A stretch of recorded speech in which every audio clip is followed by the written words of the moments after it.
Dawn breaks over the African savannah. A lone wooden cabin sits surrounded by tall grass. The air feels tense, unnaturally still. The woman steps outside the cabin. Same clothes, same calm face. She pauses, listening. A distant lion's roar echoes once, then fades. The sound feels final, as if the threat has moved on. She exhales slowly, lowering her guard. Silence fills the land again. Too quiet. She walks toward her parked vehicle. Dust coats the tires. Nothing appears disturbed.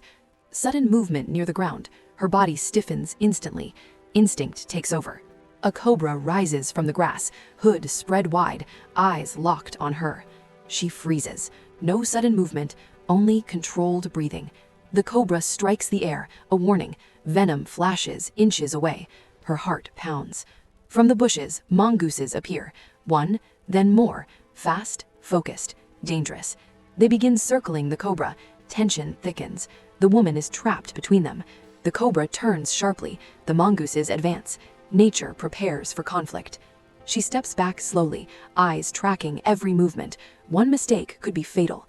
The cobra strikes again. Dust explodes from the ground. No contact yet. Mongooses rush forward together, sharp teeth flashing. A coordinated attack. Chaos erupts inches from her. Hissing, screeching, pure instinct.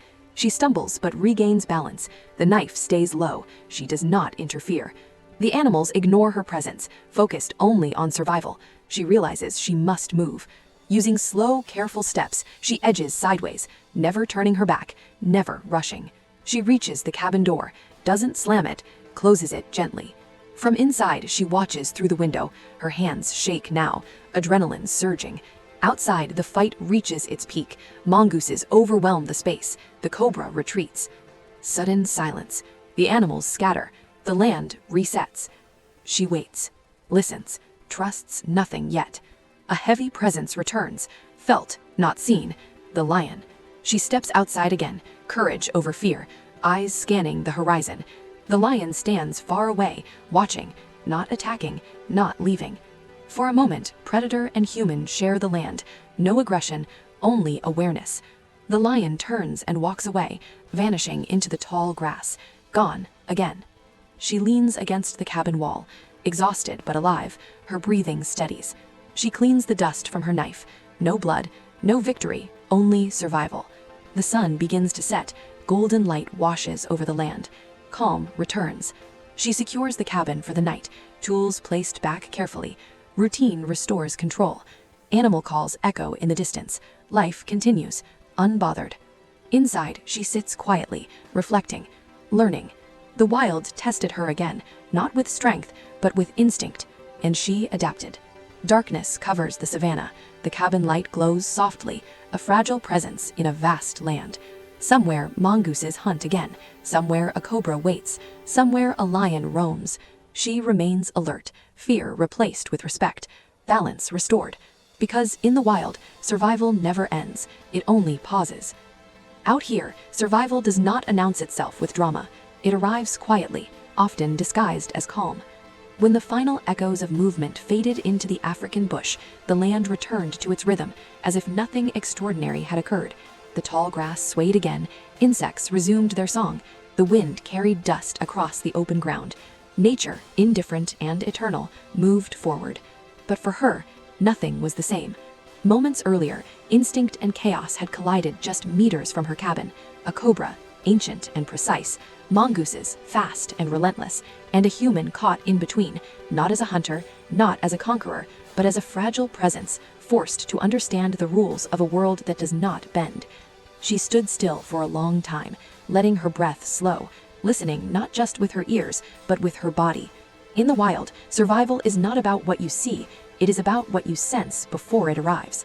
Every decision she made had been measured, every movement controlled. Panic would have been fatal. Speed without thought would have ended everything. What saved her wasn't strength, it was restraint. That is a truth rarely spoken about survival. The cabin behind her looked the same as it always had. Weathered wood, simple tools, a place of shelter, not of dominance. It did not protect her because it was strong, it protected her because it was respected by the land around it. She had learned long ago that coexistence is the only real defense in the wild. As the sun dipped lower, painting the savannah in gold and shadow, her muscles finally relaxed. Adrenaline faded, replaced by exhaustion. Survival always leaves a cost behind, not in wounds, but in awareness. She replayed the moment in her mind, the cobra rising, the mongooses circling, the tension so thick it felt as if the air itself could shatter. None of it was random, none of it was cruel. Every action had purpose, every movement followed a logic older than humanity. She had not stepped into a battle of good versus evil, she had stepped into a system of balance, and balance does not care who you are. The lion was the first reminder. Earlier that day, when its presence had pressed against the edges of her senses, she believed that was the peak of danger. The lion, powerful, unmistakable, visible, had felt like the ultimate threat. When it disappeared, relief followed, a dangerous relief. The wild does not test you with what you expect, it tests you with what you dismiss. Smaller creatures, faster reactions, silent decisions that happen in seconds. That's where survival is truly decided. As darkness approached, she moved with renewed caution. The cabin light flickered on, casting a soft glow against the endless black of the bush. It was a fragile line between human order and untamed space. She respected that boundary. Inside, she placed her tools back where they belonged. Not trophies, not weapons of victory, tools of preparedness. The knife was clean, the torch rested where her hand could find without looking. Order, in moments like this, was grounding. Outside, the land watched. Somewhere beyond the reach of light, mongooses resumed their hunt. Somewhere beneath the soil, the cobra waited, patient, undisturbed, alive. And somewhere far off, a lion roamed through the tall grass, its presence no longer a threat, but a reminder. The wild does not hold grudges, it does not remember fear, it only remembers behavior. She understood now that survival is not a single event, it's a continuous conversation between instinct and awareness, between courage and humility, between knowing when to stand still and when to move. Too many believe survival means domination, that it means fighting until one side falls. But the wilderness teaches a different lesson. Survival means leaving as little trace as possible. It means not becoming part of the story the land remembers as disruption. That is why she was still alive. She had not tried to control the animals. She had not tried to prove strength. She had simply refused to become prey. As night deepened, sounds layered the darkness. Calls echoed, movements whispered through grass. Life pressed on in every direction. The world did not slow for her experience. It did not pause to acknowledge fear or relief. And that, oddly, brought comfort. In a world so vast and indifferent, survival is deeply personal. It is won quietly, privately, often without witnesses. There are no celebrations in the wild, no applause, only the ability to wake up the next day. She sat near the window, eyes scanning the dark beyond the glass. Not afraid, alert. Fear drains energy, awareness preserves it. The lion would roam again, the cobra would strike again, the mongooses would hunt again. And she would remain, not because she defeated them, but because she understood them.